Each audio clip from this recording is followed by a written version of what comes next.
guys, I'm Lori. Welcome to Laura's World. I have a young lady coming to us from Minnesota. Her name is Hali. I only met her a couple of months ago on a Zoom meeting. Every time I see her, I just fall in love with her even more. She's 29 years old. She's going to come on in a little while.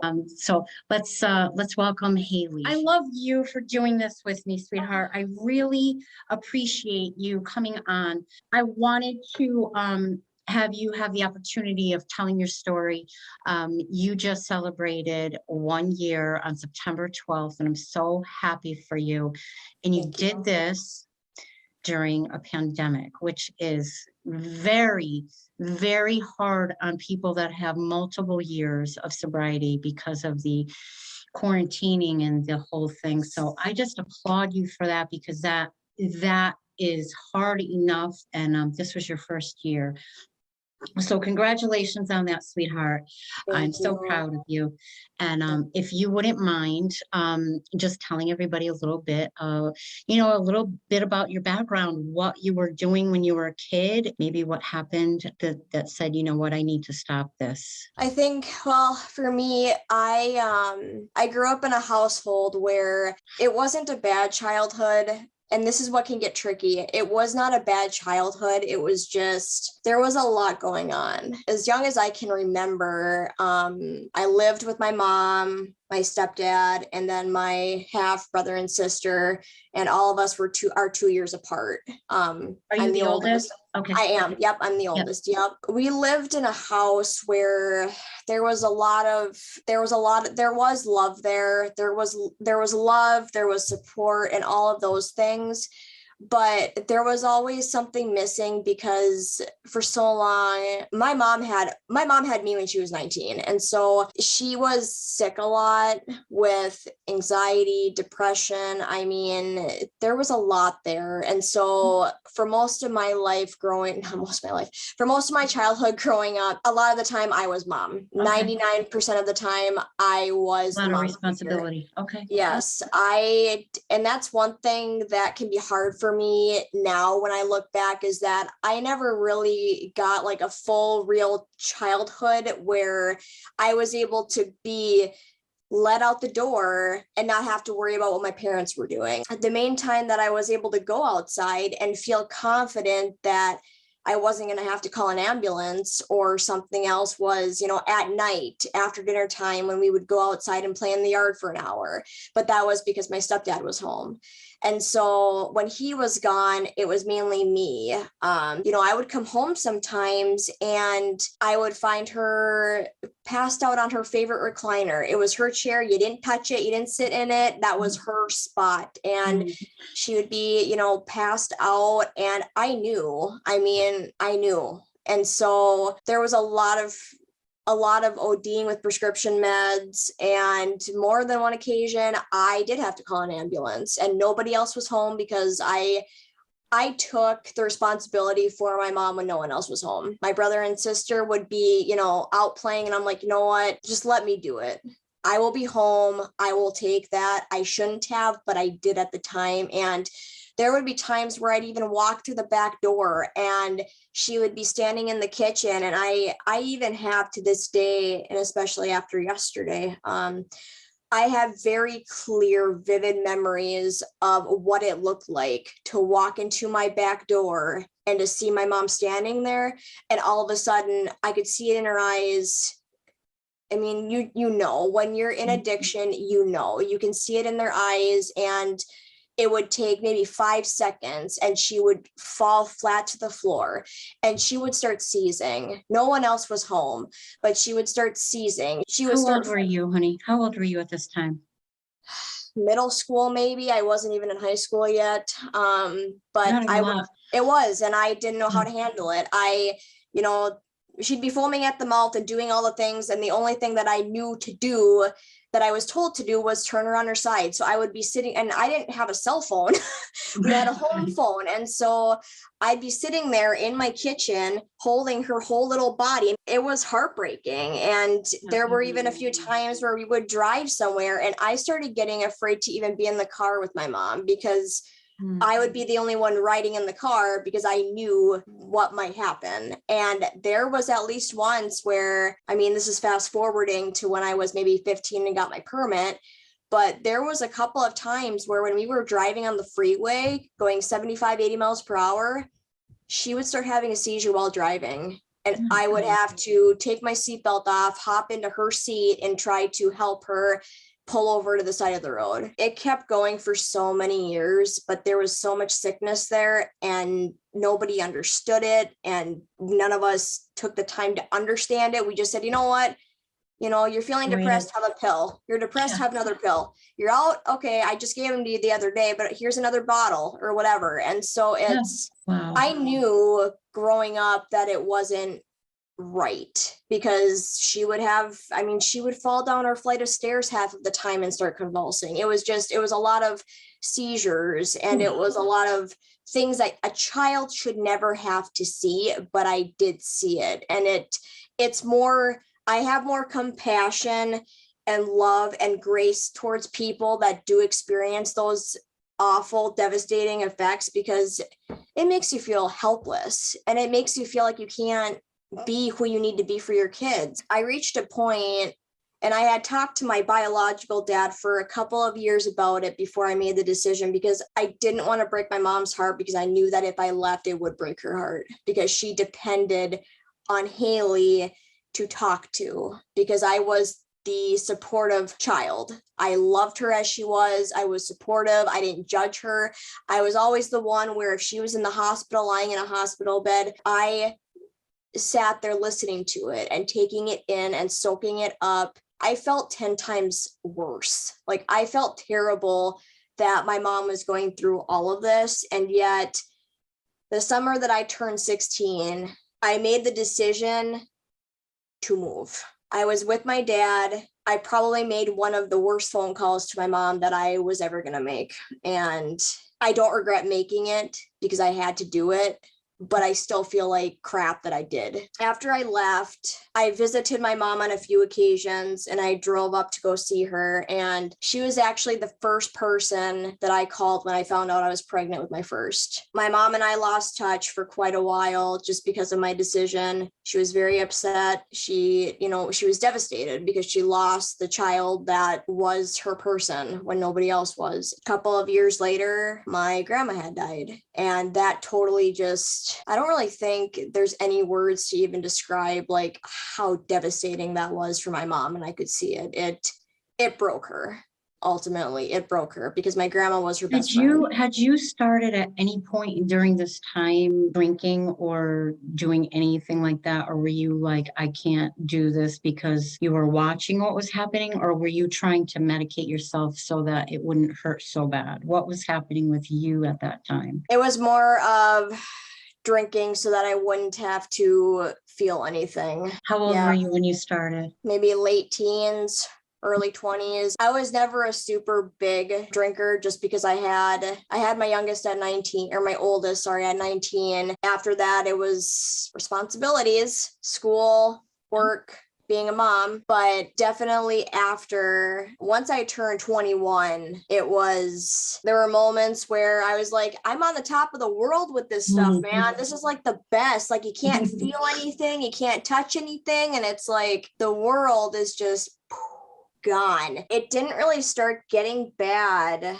like questionable until, it really got questionable last year when the pandemic started. And I was like, I really don't know if I should be doing this. It was kind of just one of those things where in the last maybe 2.5 years, I struggled with really bad postpartum depression, especially after I had my youngest. At that time, I was trying to test out different meds to figure out what was going to work and what wasn't. And of course, me thinking that, is it okay for me to be taking medications while drinking?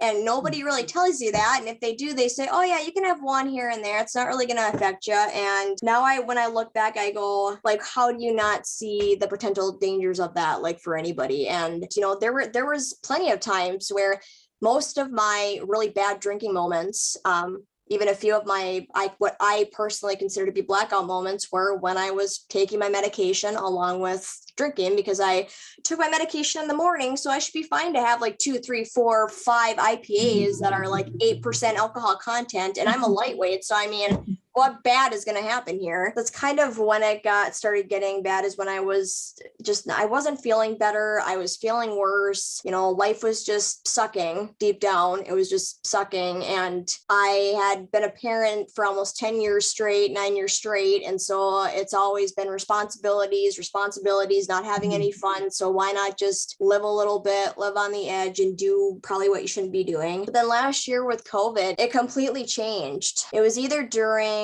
my grandma's birthday early last year, which would be January 31st, because then my mom passed away, or was found February 1st, 5 years ago. It wasn't until like those anniversaries started hitting last year, I really ramped it up. I didn't want to feel anything. I mean, my youngest was fairly young at that point still, and we were new to our house, and I don't know anybody here. And so I just went, what's it gonna matter if we have a kidless weekend here? Guess where I'm going? I'm gonna go to the restaurant or the bar and slam down a few. I had a couple of nights where we came home.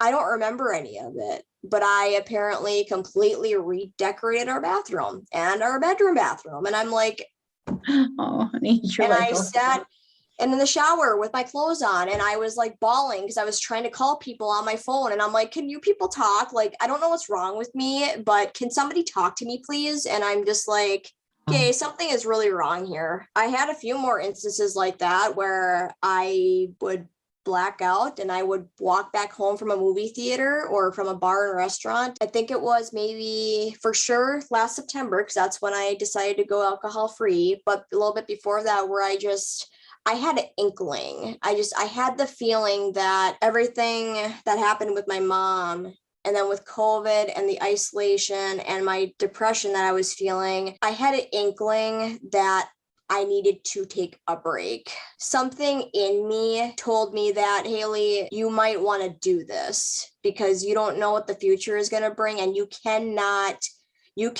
do what you're going to be expected to do if you are hungover or if you are drinking 2, 3, 4 IPAs a night. Wow. Did you go to somebody and say, I need help? Did you go to a rehab? Did you go to AA? Or did you just like stop?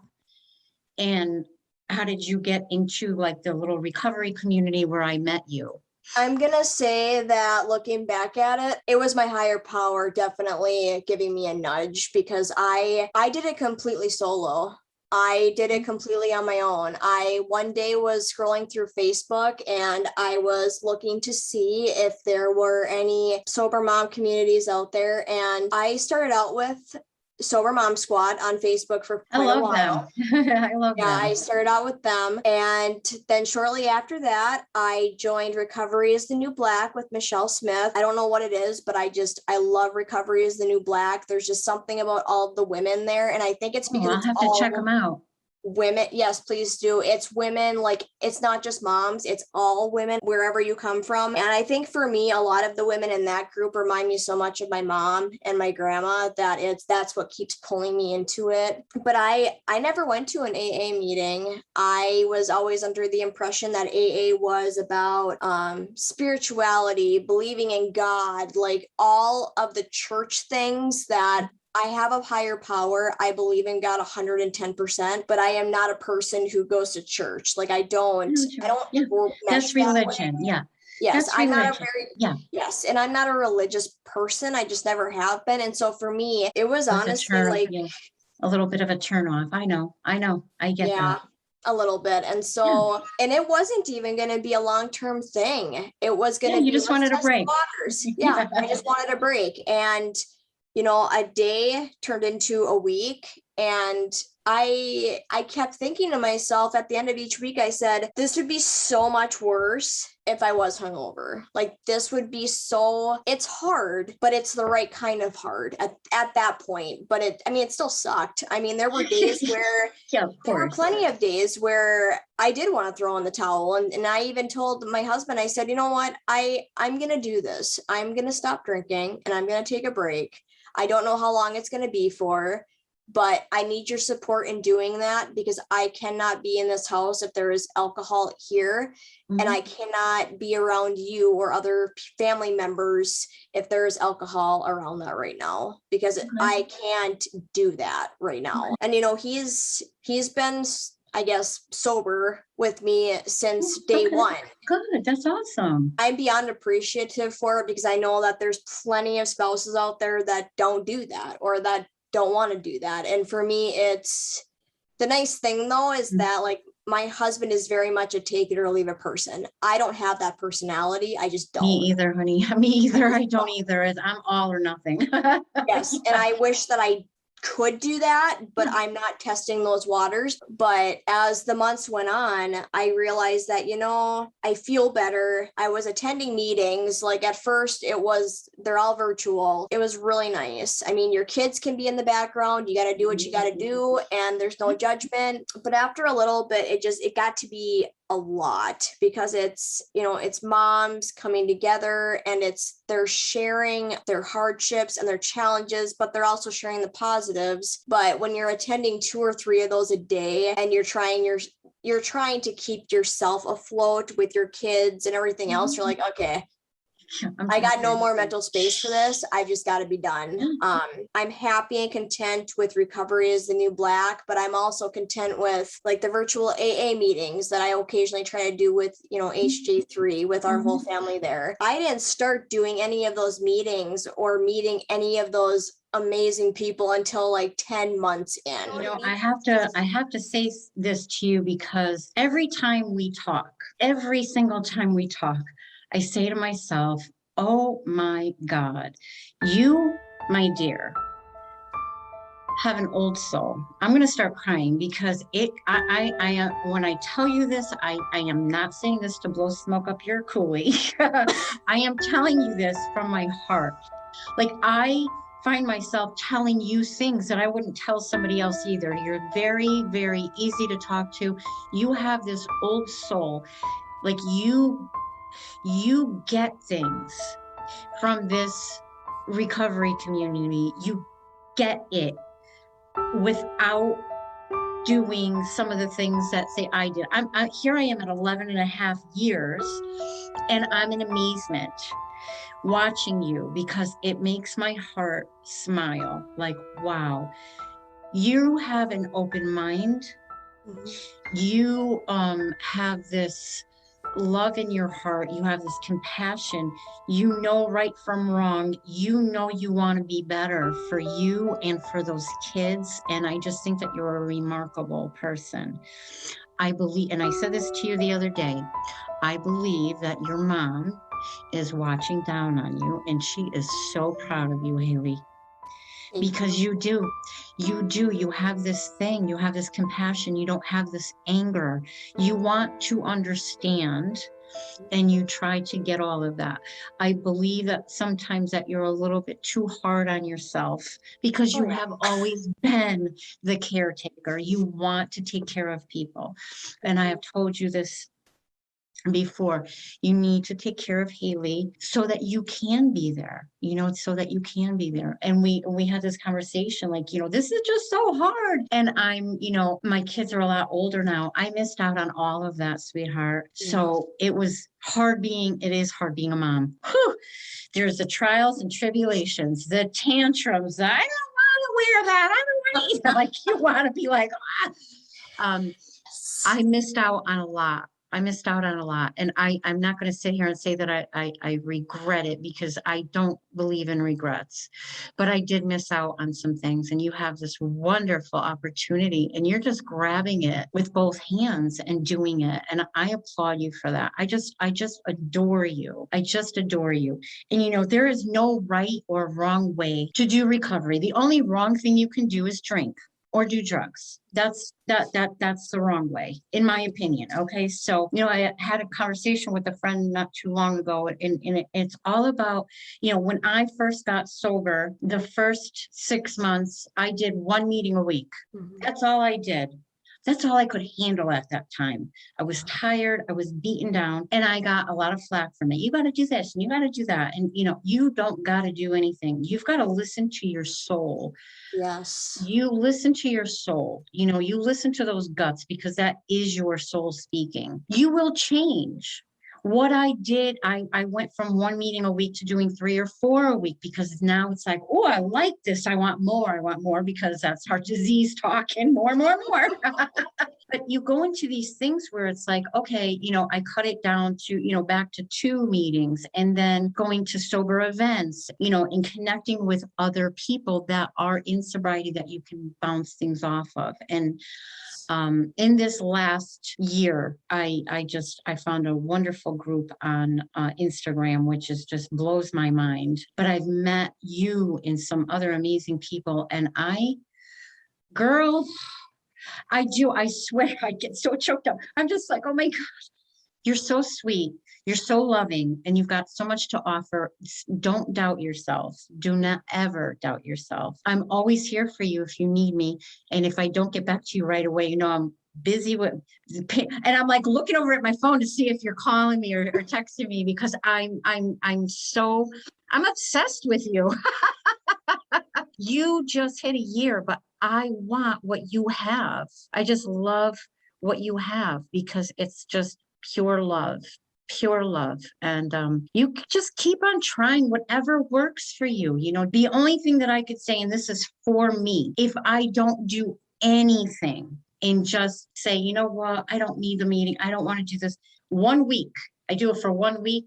I'm crazy lady because all those feelings just come flying back. I need to be connected. And that is like my little morning routine of sending out, good mornings and just for today's is part of my recovery because I don't send them, I send them because I hope that you like them, but it helps me because I sit and I hit Haley and I smile because you're very important to me. So I just tell you to keep on doing what you're doing. And if you ever feel like you hit a wall, walls are meant to rest on, girl. You just pick up the phone and you stay connected. You're doing a fantastic job and you're very, very inspiring. Honest to God, I just love watching you. I love watching what's happening with you. You are feeling all those feelings and you're looking back with so much love and compassion for your mom. And people that come into recovery that have that kind of story, even at 10 or 15 years, still have a really hard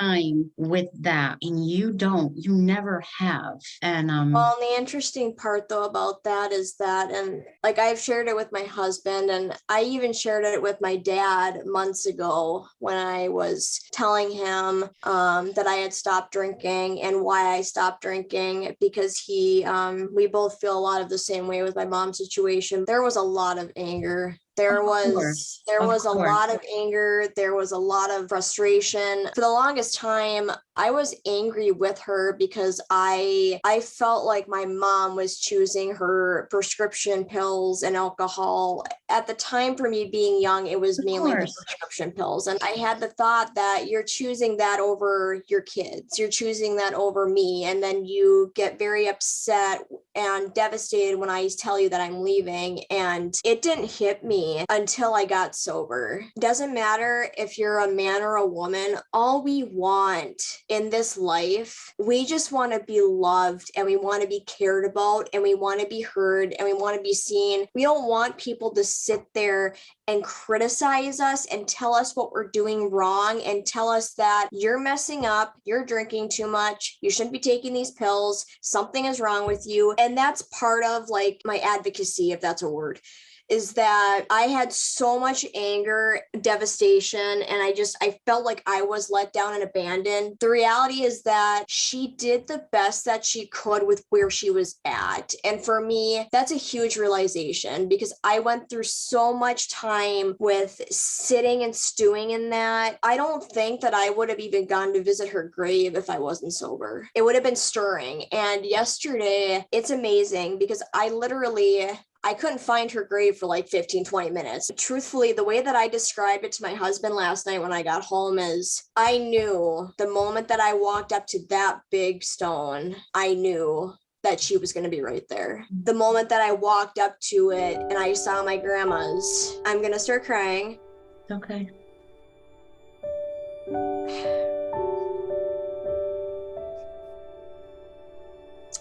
I walked up to hers and I went like this. And I took a big gasp because to actually see her name and to see her spot right there, it brought up a whole new meaning of what that grief felt like. I described it as you're walking into a room and you find your loved one laying on the floor. I felt like I found my mom in the hotel room where she was found. That's how it felt when I walked up to her gravestone. I felt like I found her in the hotel room even though it wasn't me. And I can't even, like, there are no words to even describe like the pain and the sadness and the heartbreak is just, it was overwhelming, and it felt worse than how it felt when I was up there for the week of her funeral. It felt so real, and it felt like my heart went into my stomach. And I sat there for a while and I talked to her and I apologized to her. And I kept telling her, and I'll keep saying it until my last breath, that she should not be down there. She is not supposed to be down there because she is supposed to be here with her kids and with her grandkids. And my oldest was her first grandkid, and she did not get to see him very often. And that's one of the parts that really pains my heart. And that's why I'm such a huge advocate for addiction and recovery, is because we lose loved ones, whether they're our parents or our siblings or our spouses or whoever they are. That loss doesn't go away. That loss, it's going to be 10 years, let's say, and I'm still probably going to feel as heartbroken as I do. I was not only robbed of not having my mom around anymore, but my children and my siblings' children do not get to see their grandma. I cried so much yesterday, but at the same time, I was just like, you know what? This is why I'm so staying compassionate towards other people who are in addiction and recovery. You can tell me that you just drank 2 bottles of wine, and I'm not going to sit there and tell you you're a dummy because you just took a drink and you're trying to be in recovery. You made the wrong decision. That's on you. You effed up. You better go and fix it, because we don't need that. Being not understanding is not going to help us deal with it. It's not going to help us heal from any of it. And for me, there is not a day that I would not go back if I could, and I would change so many things, because I sat there yesterday and I had the hardest time leaving. I didn't want to leave yesterday. Like, I felt an immediate pull when I was trying to get up to get in my car. Like, I didn't want leaving the cemetery or her gravestone yesterday. Almost felt as bad as the day that I called her and told her I wasn't coming back home from my dad's. And the interesting part about that is that both times we never had a positive conversation before stuff hit the fan. Yeah. My last conversation with my mom on the phone was a negative one. And chances are I was probably judging and being a big a-hole because I was not approving of what she was doing. And I was telling her to get over it. You got a grandkid and you better start shaping up. It breaks my heart that was the last communication that I had with my mom. I don't know if a person that hasn't dealt with any sort of death or a loss, I don't know if maybe they do, and I haven't met that person yet, but I don't know if a person can truly understand in depth that feeling of just hopelessness and heartbreak and just despair. I told a friend today, I don't want a human today. I don't want to be doing anything today. I want to lay in my dang bed and I want to just sit there and cry and not do anything. I don't want a parent. I don't want to be a wife. I just don't want a human today at all. I'm mentally numb, even though I'm not drinking. I'm so overwhelmed with sadness and despair and heartbreak that I don't know how to even move forward with it except to not drink. That's the only thing that I know to do right now, is to not drink. That's okay. Yeah. We're allowed. We are so allowed. You are human, darling, and you don't have to be doing something 24 hours a day, 7 days a week. You know, I used to, when something was really hard, my dad passed away 20 years ago. I was in the throes of my addiction, and all I did was drink it away for weeks, curled up in a ball. It wasn't until I got sober 9 years later that I really dealt with his death. And it's tough. It really, it is so tough. And that's why I drank. I didn't want to deal with the hard stuff. I don't deal well with bad things. But today I have tools that I've gotten from each and every one of you guys. I still have my pity parties. I still have my little hats and my little blowers, you know. I don't feel like being human today. I allow myself and not feel bad about it. I'm going into my room, I'm crawling up on a ball, but I come out. Sometimes you just need that rest. Sometimes you just need that rest. I light a few candles, I listen to some music, I fall asleep. The next day, I feel better. If it gets into 2 or 3 or 4 days, I might try something different. But those moments when you feel that badly, honor it. Honor it.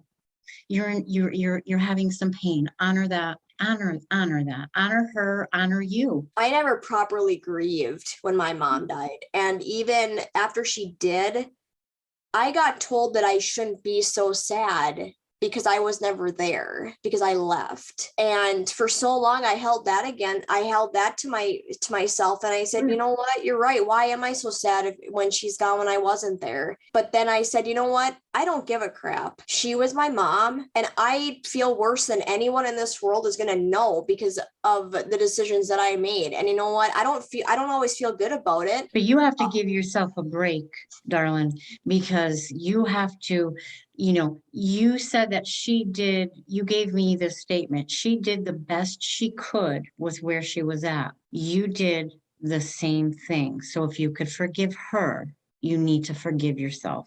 What you needed to do was get away from it because you felt like you were the mom and you were taking care of everything. And for a young child, I am not a counselor. You had a lifetime before you were even 16 years old. You've forgiven your mom for that. You have said it. She did the best she could with what she had. So did you, darling. So did you. Now that you know better, you want to do better. And I love that. That's what I love about you. You give as much as you're receiving, and you're like a sponge. And I love it. You don't push anybody away. You like to listen and take it all in. Like you said, one day turns into a week, turns into a month, and here you are with a year, and it continues. Life is just so funny, Life happens when you're busy making other plans. It's just out of your control, and I think you're doing a beautiful job so far, my dear. I really do. I appreciate that. I love you to pieces. You keep doing what you're doing. I'm always available if you need me. You're doing a fantastic job, girl, even if you don't feel it, you are. Take the time for yourself. You're feeling a lot of feelings, and it's good. It's good. It's healing. It's all healing stuff. And I know it sucks sometimes, but you're going to look back on it and be like, wow, I went through that. I survived it, and I'm a better person for it. So absolutely. I love you, honey. I love you. You enjoy the rest of your evening. Thank you so much for doing this. I so appreciate it. I know when this airs, somebody's going to look at this and say, wow, me too. So I know this is going to help somebody, darling. When you share your story with other people, they might be like, oh my God, I thought I was the only one, and they're not. And so this is what's so important. And I thank you for sharing your story with us. You enjoy the rest of your evening. Go get some rest, kick up your feet, and just take the rest of the day off from being a human. Okay? Okay. I'll talk to you tomorrow. Okay. Thank you. All right, honey. You take care. You too. Okay.